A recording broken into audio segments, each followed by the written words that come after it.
London North Eastern Railway, or LNER as it's commonly known as, is a train operating company in the UK which operates intercity services stretching from the capital along the East Coast Main Line all the way to the Highlands of Scotland. The longest route is between London and Inverness, covering 580 miles, the longest route in the UK, taking about 8 hours and 7 minutes, with up to 3 trains a day.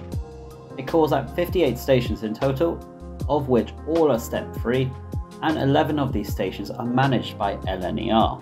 Anyway, this is done via numerous key routes, so let's start at the capital. We'll start small with a service once every 2 hours to Lincoln Central throughout the day. There is also one service a day in each direction between King's Cross to Hull, with one morning peak to the capital as well as an evening peak. Next, we continue up the East Coast Main Line to York, where there is a stopping service once every 2 hours. We then head to another irregular service to Middlesbrough once a day. Similar to the Hull service, there is only one train a day in each direction at peak hours. This is also the case for our next and newest service to Sunderland. Again, only once a day in each direction.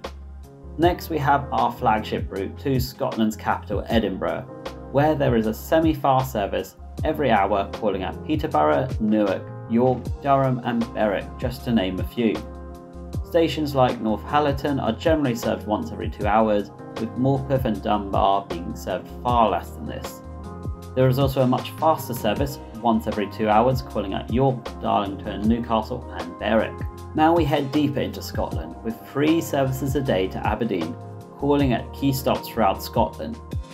There are also 2 trains a day which head up to Stirling, one of which continues further to the most northerly point on LNER's route, Inverness.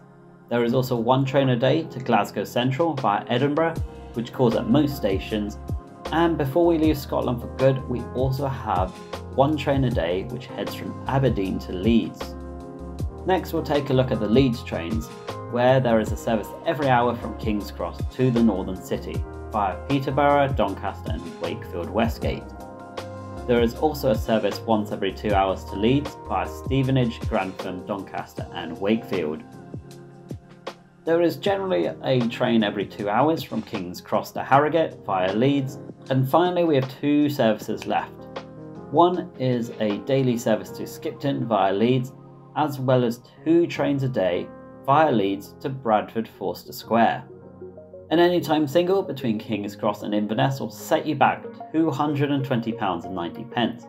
There is no return option to this, so I assume a return is doable, but it's £441.80, the cost of 2 singles. There are also 6 main depots along the route, including one near Aberdeen, which is the only one managed by LNER. There are depots near Edinburgh, Doncaster and Bounds Green, which are all managed by Hitachi, and one near Newcastle and Neville Hill near Leeds, which are managed by Northern. The East Coast franchise has had a lot of operators dating back to 1966 with Intercity, one of the divisions set up by British Rail, running services along the East Coast until 1994, where privatisation occurred.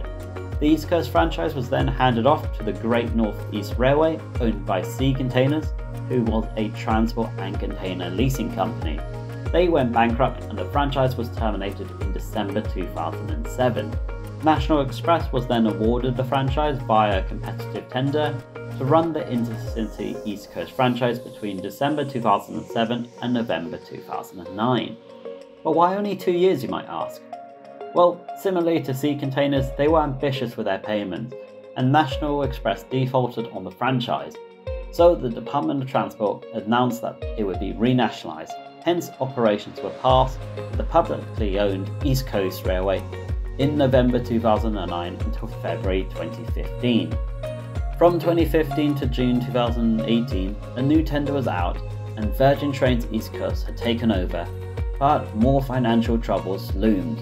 It was originally intended to run until 2023, but due to the line's performance falling below expectations, it was announced in May 2018 that the contract and franchise would be terminated by the government, who then would take over and form LNER, who we know today. They currently own and operate at least 73 trains according to their website, including a variety of the older Intercity 225 trains, and a variety of the newer Zoomers, including 26 bi-mode cars and 42 electric onlys. I'm not sure what future developments there are for LNER besides the East Coast Mainline upgrade, which sits with Network Rail. However, I did find a really cool website called the LNER Future Labs, which could have some interesting techie stuff coming out in the future. I would also assume that all the intercity trains will be going out of commission fairly soon, but thanks for watching and we'll see you next time.